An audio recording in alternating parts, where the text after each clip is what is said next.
Alright, ladies and gentlemen, hello and welcome back to another Hero House Reviews. Bit of a special figure today as we review the Power and Glory Captain America. Now, Captain America's had a fair few figures come out recently. He's got the 80th anniversary figure, he had his Endgame figure that was in the terrible time travel suit, they're re-releasing the 2012 Avengers suit, and this was the Walmart exclusive figure that they've released. Now again, they call him Power and Glory, I think, but fans on the internet are just calling him Worthy Cap, which is a far catchier name, I think, for reasons that'll be apparent in a second. Because if we bring it in, you can see he's got a good old sculpt going there. Sort of broad shoulders, he's got his extra head, which is again a good sculpt, though maybe not as good a sculpt as from the Civil War 2 pack. I might compare both heads and we'll see. Go down, you can see he's got his battle-damaged shield. The legs seem a little bit shorter than on the Civil War figure as well. That may be an illusion caused by the broader shoulders, but this figure just in general looks a bit bulkier and, built out, so interesting change. Now, I'm not sure if you can fully see it. Going around, there we go. This figure does come with Thor's hammer, with Mjolnir. Hence, Worthy Cap. It's from the quintessential scene of the movie. Well, yeah, I guess that's probably going to be the most famous scene from that movie, because it was probably the best scene from the movie. And everyone needed that Captain America, so they were smart to release him. Absolute bummer that he was an exclusive. I actually can't believe I managed to get my hands on him in England. It was such a struggle, and I just walked into a Forbidden Planet, and they had a ton. So if you are in England and you are struggling to find them, your best chance is to just walk into a Forbidden Planet and try and see. I was in Bristol Forbidden Planet the other day, and they still had one that I could see. So definitely worth hitting them up and having a look if you really want this figure. Now, accessory-wise, again, he comes with a hammer, he comes with a shield, and he comes with an extra head.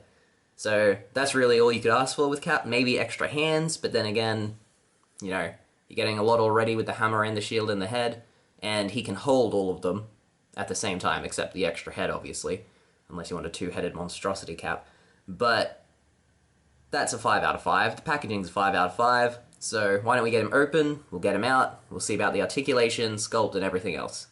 1 second.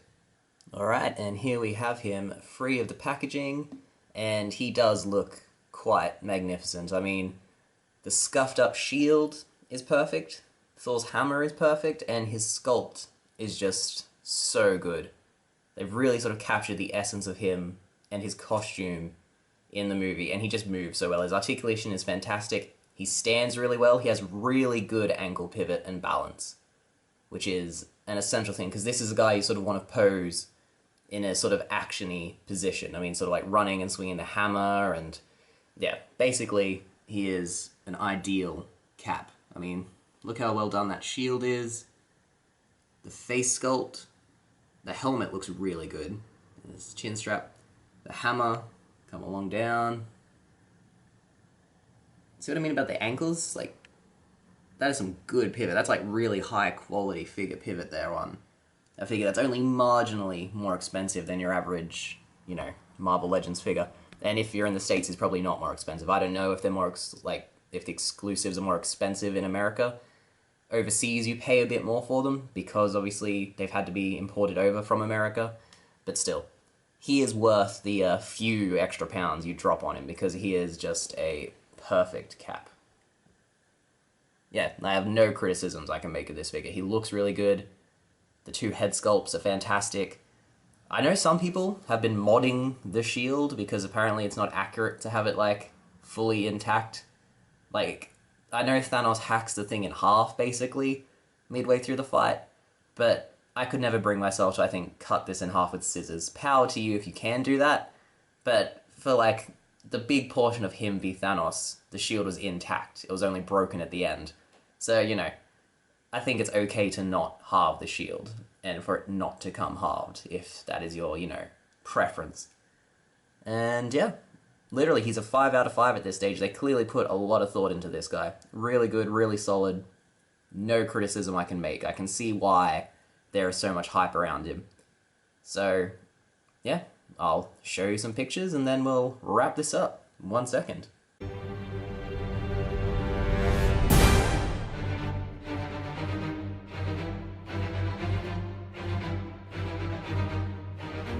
Alright, ladies and gentlemen, and there you have it, the Power and Glory / Worthy Cap. And worthy he is indeed. I can definitely see why there is so much hype surrounding this figure.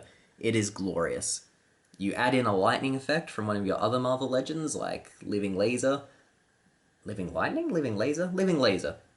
Then it just makes the hammer look all the more dynamic. And the Cap himself is just an amazing figure. He scales in pretty well with some of the other Legends. I mean, I've got him with Bill and Hercules, who are both very tall, but they absolutely tower Cap. And Captain America is like 6'2", I think. So he shouldn't really be getting absolutely dwarfed by Hercules, who's only got 3 inches on him. But he seems to be almost a head shorter, so you may have some scaling issues there in terms of his height, which is strange. But otherwise, he is just a phenomenal figure. And yeah, looks absolutely amazing. As you can see in the pictures, he is a blast to pose because of that dynamic...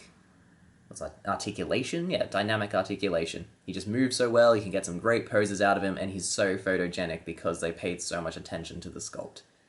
5 out of 5, excellent figure. Could not recommend more. If you have another Captain America and you've been doubting picking this one up because you have another Captain America, I'd say this is probably the best one we're going to get. But then again, I think I said that the same thing about the Civil War Captain America, but then they basically just taken the Civil War Captain America, fixed up his proportions, added in some extras here. And I guess you can get your hands on a Mjolnir, like a spare Mjolnir, and find like a other hand that can actually grasp from the Civil War Cap, you can recreate this fairly easily. It won't be quite as good, and you won't have the, pre-scuffed shield. But, you could do that, I guess. But otherwise, don't hesitate in picking this dude up. He is fantastic, and definitely worth it. Like, there's nothing wrong with having 2 caps. You can display one with the unmasked head and one with the masked head. So, you can even have some variety on your shelf if you've got both. Anyway, 5 out of 5, and that's all I have to say anymore at this point. Thank you for watching. If you want to see more, we have Hero House, where you can see the action figures in action, and we now have Figure Fights. Yes, it's been named Figure Fights. So you can go there, we've got 3 videos, we'll have more coming out on the reg. So yeah, like and subscribe, and thanks for your time. All the best. Bye.